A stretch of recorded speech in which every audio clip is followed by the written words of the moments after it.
Alguém tem uma pergunta para o Emerson? Não, eu queria exatamente nessa linha. O que a gente está vendo, a gente está comentando hoje uma matéria de um desses assessores, juízes do ministro Alexandre de Moraes, dizendo que estabelecendo um cálculo político praticamente para, olha, esse cara aqui é líder evangélico, talvez não seja bom mexer com esse sujeito. Aí o outro fala, e ele nem tocou nas urnas eleitorais, ele só fala de uma maneira abstrata do STF. Mas a bruxa já pediu, a bruxa, ao que tudo indica, é o Alexandre de Moraes, palavras dele, né? Não são minhas.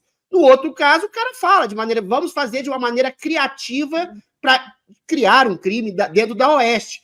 Ou seja, isso é mais, eu queria saber, dentro do arcabouço legal, Gregolete, isso configura o quê? É mais que prevaricação, que se você tem uma ação orquestrada, comandada por um ministro e obedecida por seus assessores juízes para incriminar alguém, para estabelecer um cálculo político de uma perseguição, de imputação a crime, como é que você caracteriza isso no Código Penal e que tipo de punição, não só esses assessores ou o Alexandre de Moraes deveriam ser punidos caso houvesse realmente hoje no Brasil uma justiça democrática? Excelente pergunta, Adriles. E aí que a gente entra no segundo momento, né? Que foi justamente por isso que a gente fez essa reclamação. Requerendo o quê? Que seja aberta uma sindicância para que sejam aprofundadas as investigações em relação a isso. Primeiro, houve gravíssimas faltas deontológicas que a gente fala, né? Regras éticas que foram violadas. Né? Violação do Código de Ética da Magistratura, o que pode gerar, inclusive, afastamento ou até aposentadoria compulsória desses magistrados. Né? Tem que ser apurado isso, né? Quebra do dever de parcialidade, quebra de decoro, né? Porque chegaram até a tirar sarro do Rodrigo, né? Fizeram um deboche, chamaram ele de ditador, né? Colocaram isso, deixaram isso, enfim, uma coisa absurda. Né? Chegou-se a um nível que chegaram a cogitar. Né? Eles reconhecem, inclusive, a estranheza do procedimento, de como eles estavam agindo, segundo a matéria da Folha, não sou eu que estou falando, tá? E por isso que a gente juntou, inclusive, a matéria na íntegra, os áudios e tudo mais.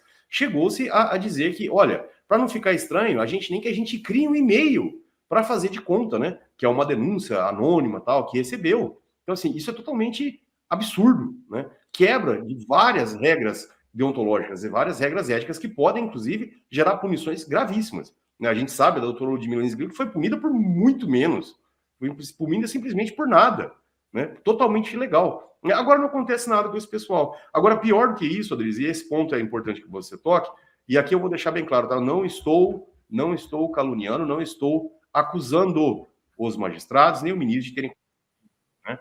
Mas uma coisa é certa, tem que ser apurado eventual práticas práticas criminais, né? E aqui eu gostaria de destacar, Adriles, principalmente o artigo 25 e 27 da Lei de Abuso de Autoridade, que estabelece o quê? O artigo 25, vou ler para vocês. Proceder à obtenção de prova em procedimento de investigação ou fiscalização por meio manifestamente pena de 1 a 4 anos e multa.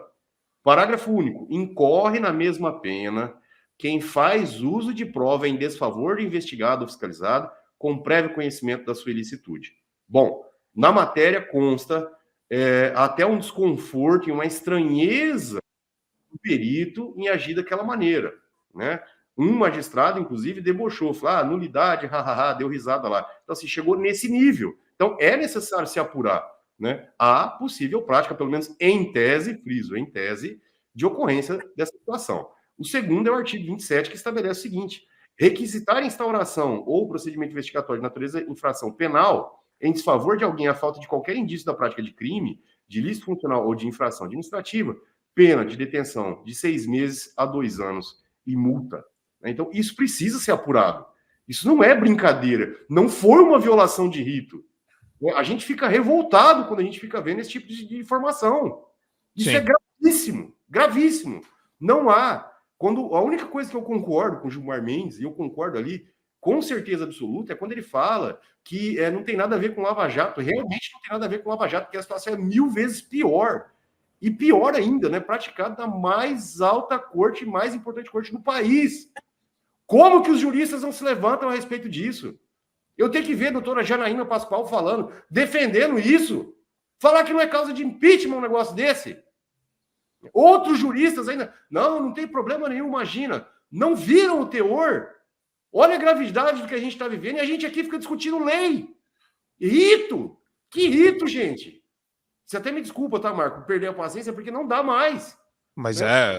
a gente está igual. Coisa, né? E mais, eu gostaria até de pedir uma campanha para o pessoal da direita, se os senadores ainda têm dúvidas, e eu fiquei sabendo que tem senador que ainda, mas não sei. Então, senadores, façam o seguinte, façam um esforço imenso para conseguir abrir o sigilo desses processos.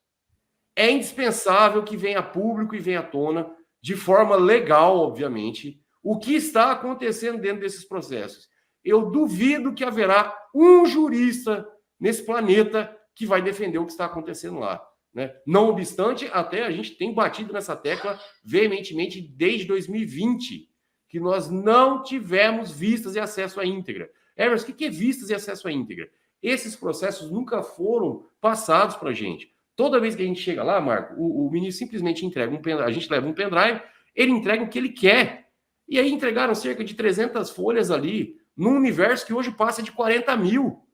Como que se faz a defesa de alguém desse jeito? Não tem como. Ainda vem tudo picado, bagunçado, documento, você não consegue nem entender. Não tem como. E alguns em inglês, né, doutor? Oi? E alguns documentos em inglês. Exatamente, foi muito, muito importante você dizer isso, Didi, porque assim, apesar do absurdo, isso não me surpreendeu, porque até no Fórum dos Autos nós havíamos feito uma matéria especial, um programa especial, onde a gente comentou sobre aquele caso das joias lá do Bolsonaro, lembram disso?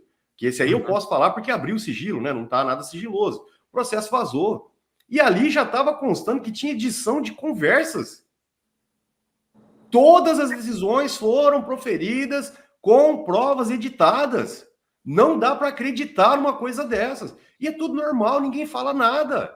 A gente falou isso, mostrou isso no programa. A gente está vendo, Emerson, a perda total de credibilidade, não só do sistema de justiça. Eu não consigo mais confiar em advogado que faz uma leitura tão distorcida ou que está padecendo dessa cegueira ideológica ou desse sabugismo com relação ao Supremo.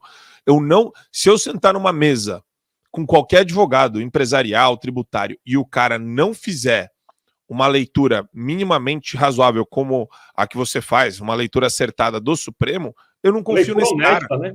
Eu não confio nesse cara. Eu não confio nesse cara para cuidar de questões tributárias da minha empresa, de questões administrativas, de questões empresariais. Não confio nesse cara para fazer contrato, porque existe um contrato que está sendo rompido aqui pelo Supremo, escancaradamente, que envolve liberdade de expressão, liberdade de opinião, direito de ir e vir, direito de manifestação, que é o que a gente tem visto aí. Quer dizer, direitos não dá pra humanos. Os caras não cumprem. O Supremo não é uma entidade cumpridora do contrato social que ele deveria cumprir. Né? Então, é uma grande crise que a gente está vivendo.